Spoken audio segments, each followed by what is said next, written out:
سلامونه، وخت مو پخیر. د نن ورځې لنډو مهمو خبرونو ته ښه راغلاست. د افغانستان اسلامي امارت لوړپوړو چارواکو په هرات ولایت کې د سویل لویدیځ زون په کچه د خوراکي توکو، درملو او صحي محصولاتو د کیفیت ارزونې معیاري لابراتوار ګټه اخیستنې ته وسپاره.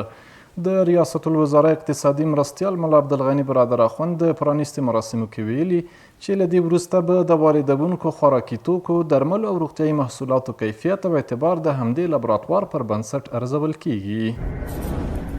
د روسیې د لومړي وزیر مرستیال مارات خوسنولین له ټاس خبري اژانس سره په مرکه کې ویلي هیواد یې غواړي چې د باسفورس او هرمز تنګي اړوند خطرونو د کمولو په موخه د ترکمنستان، ایران، افغانستان او پاکستان اوسپنې پټلۍ له لارې د هند سمندر سره ونښلول شي. نوموړي سیمه کې روان کړکېچ ته په اشاره د هرمز تنګي د بدیل په توګه د افغانستان د ریلي مسیر د جوړولو پر اړتیا ټینګار کړی دی.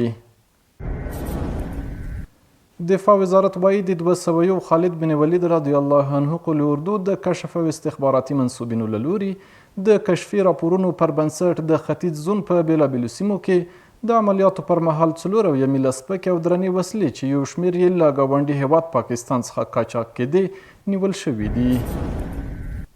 د اسلامي امارت ویان مولوي ذبیح الله مجاهد د 1442 هجري قمري کال د مخابراتو او معلوماتي ټکنالوژۍ وزارت د لاسته راوړنو د تشریح پروګرام کې ویلي چې په لرې پرتو سیمو کې شاوخوا 350 مخابراتي سایټونه فعال شوي او 150 نور تر کار لاندې دي.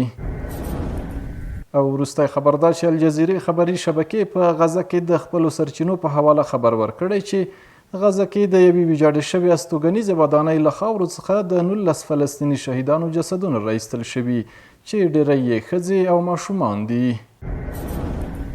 قدرمنو لیدونکو، د نن ورځې لنډو مهم خبرونه همدومره وو چې ما فهیم الله افغان درته وړاندې کړل. تر بیا ښې چارې، ښه وخت.